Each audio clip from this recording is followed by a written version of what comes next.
नमस्ते दोस्तों, कैसे हो आप सब। उम्मीद करती हूँ बहुत ही अच्छे होंगे। ये बताने के लिए कमेंट बॉक्स में जय हरि विष्णु लिखना बिल्कुल ना भूलिएगा। तो आज हम बात करेंगे यहाँ पे विष्णु जी की माया का रहस्य।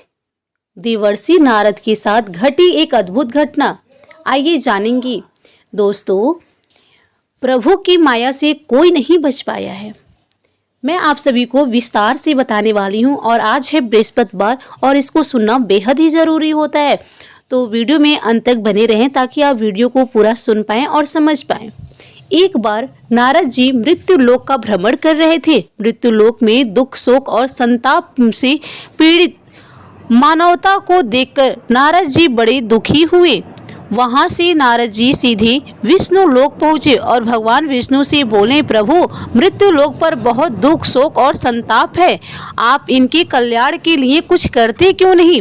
भगवान विष्णु बोले, नारद, जो मनुष्य योग का अनुसरण करेगा उस पर मेरी माया का असर नहीं होगा, वो हमेशा आनंदित रहेगा। लेकिन जो मनुष्य केवल भोगों में लगा रहेगा उसे मेरी माया दुख, शोक और संताप ही देगी। नारद जी बोले, प्रभु, आपकी माया के बारे में मैंने बहुत सुना है लेकिन अभी देखा नहीं। कृपा करके क्या आप मुझे अपनी माया दिखाएंगे। भगवान विष्णु बोले, नारद, तुम तो हमेशा मुझ में विचरण करते हो, इसलिए मेरी माया तुम्हें आवृत्ति नहीं कर सकती। अतः तुम माया को देखने की जिद छोड़ दो। लेकिन फिर भी नारद जी नहीं माने और अपनी जिद पर अड़े रहे। आखिरी भगवान विष्णु को नारद की बात माननी पड़ी और भगवान विष्णु बोले, नारद, चलो चलते हैं मृत्यु लोक, वहीं पर दिखाऊंगा तुम्हें अपनी माया। इतना कहते हैं भगवान विष्णु और नारद जी दोनों मृत्यु लोक पर एक वियमान रेगिस्तान में उतरे जहां दूर दूर तक पानी का कोई अता पता नहीं था। यह देखकर नारद जी बोले, प्रभु, हम ये कहाँ आ गए, कहाँ है आपकी माया। भगवान विष्णु बोले, अरे नारद, माया से भी मिल लेंगे। फिलहाल प्यास के मारे मेरा गला सूख जा रहा है, अब मुझसे थोड़ा भी नहीं चला जा रहा है। कहीं थोड़ा बहुत पानी मिले तो ला दो, तब तक मैं ही यहीं बैठकर विश्राम करूंगा। प्रभु को प्यास लगी थी, पानी तो लाना ही था। यह सोचकर नारद जी पानी की तलाश में रेगिस्तान में निकल पड़े। चलते चलते वो एक नदी पर पहुंचे। वो साथ ही कमंडल में पानी भरने ही वाले थे कि उन्हें विचार आया कि स्नान करके ही प्रभु के लिए पानी ले जाना चाहिए। ये सोचकर नारद जी ने नदी में छलांग लगा दी। जैसे ही नारद नदी में छलांग लगाकर बाहर निकलते हैं, बाहर का नज़ारा कुछ और ही था। जैसे ही नारद जी अपना कमंडल लेने के लिए आगे बढ़े, उनके कमंडल की जगह एक सुंदर युवती खड़ी थी। वह युवती इतनी सुंदर थी कि उसी क्षण वो नारद जी के हृदय में बस गई।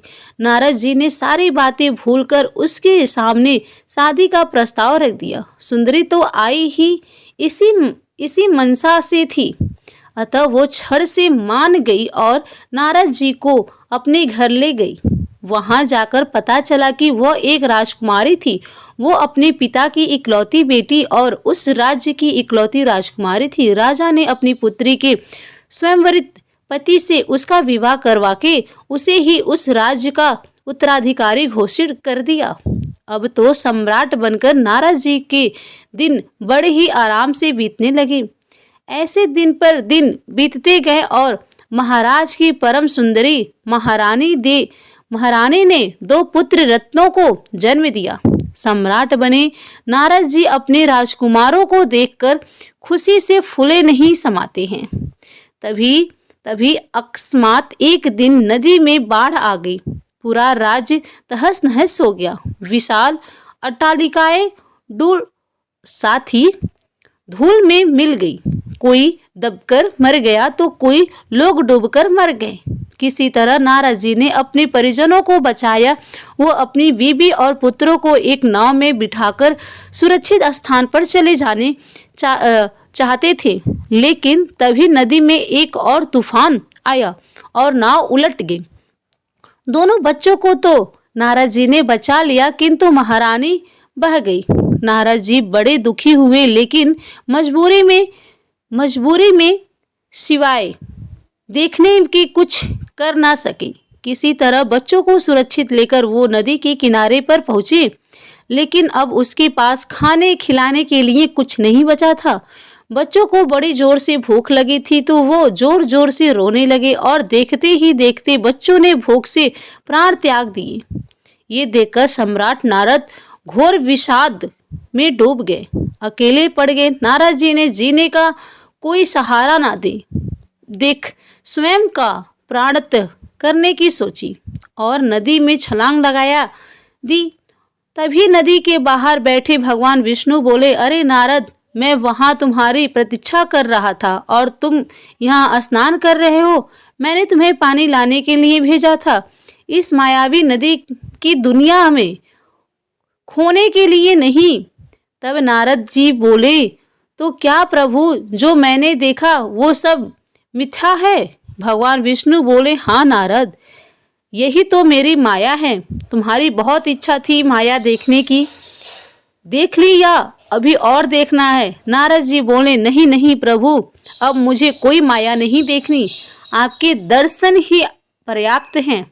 इस कहानी की सबसे महत्वपूर्ण शिक्षा यही है कि जब तक हम ईश्वर को अपने हृदय में धारण किए रहेंगे, तब तक सांसारिक मोह माया हमें प्रभावित नहीं कर सकेगी।